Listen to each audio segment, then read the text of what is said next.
Good afternoon, my name is Marcel van der Pol and I'm a member of the Flow and Go team. This year I can't join them to come over to Africa. I'm so sorry, but next year I will. I hope so. This year what I wanted to do with you is share with you some techniques about creative or narrative problem solving. And always I'm using a dilemma story. A dilemma story is a tradition from almost all over the world.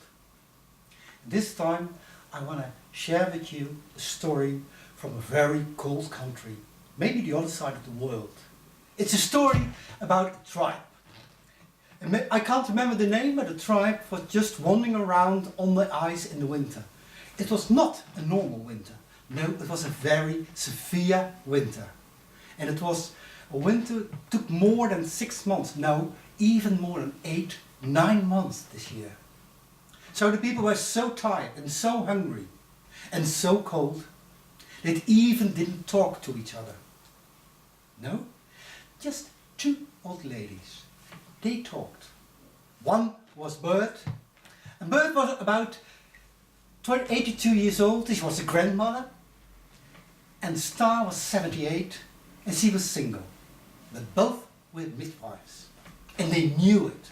They knew that they were very important to the whole tribe. Almost every single person in this tribe they had helped to come into this world. And now they thought, even if the winter is severe, we deserve the respect. And they start nagging. Why don't the people pay us respect? And then the elders came. The elders of the tribe, and they decided, if we don't do something about this, the nagging of the old ladies, maybe we become a spark for a conflict in a tribe. And if there's a conflict in the tribe and everybody's tired, hungry and cold, the tribe won't survive anymore. So the elders decided among each other, and they told their decision to the chief.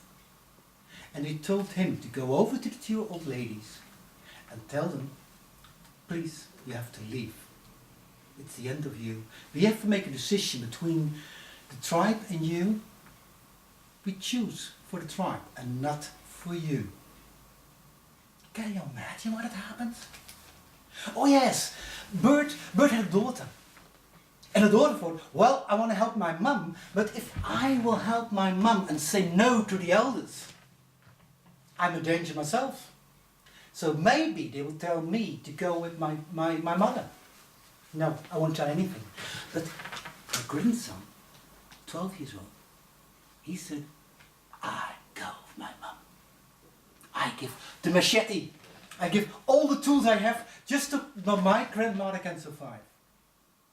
Within some hours, the 2 old ladies were sitting on the ice and the tribe was leaving.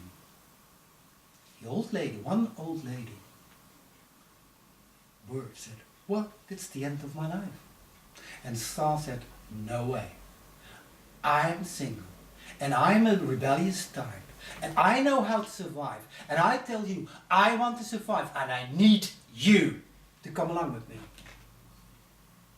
And it took them 3 weeks to get out of the ice. And in the 3 weeks the summer was coming in.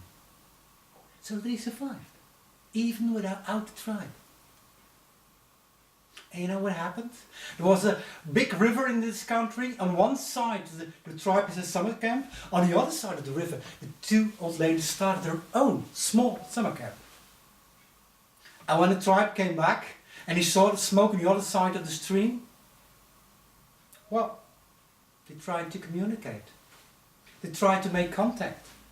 You know what the lady said? No, they didn't say, oh, we're so happy to go back to the tribe. No, they said, stop. We have a new tribe, and we called it the wild honey, because it's all wild honey around here. And if you want to share with you, if you want to come to our campfire, you have to ask for it. And so it happened. One after the other, all the tribe members in the evening came over to the other side of the river and met the 2 old ladies. Do you remember who the first was? I can tell you, it was a 12-year-old boy, the grandson. He was so happy to see his mum back. And you know what happened, who the last was? I tell you, it was a daughter. It was so heavy to have a talk with your grandma you didn't pay respect to. This story about the old tribe and the new small tribe, the wild honey, oh, it happened about 250 years ago. Such a long time. But even now, each month, when the women come together in their own sweat hut, they talk to each other. They tell this story every month. And they end up this story with just the phrase, the laws of the tribes are the laws. You have to obey them. But if the tribe says to you, you have to leave, you have to stay behind, well, you can make your own law. This story I want to share with you. This story is a dilemma story.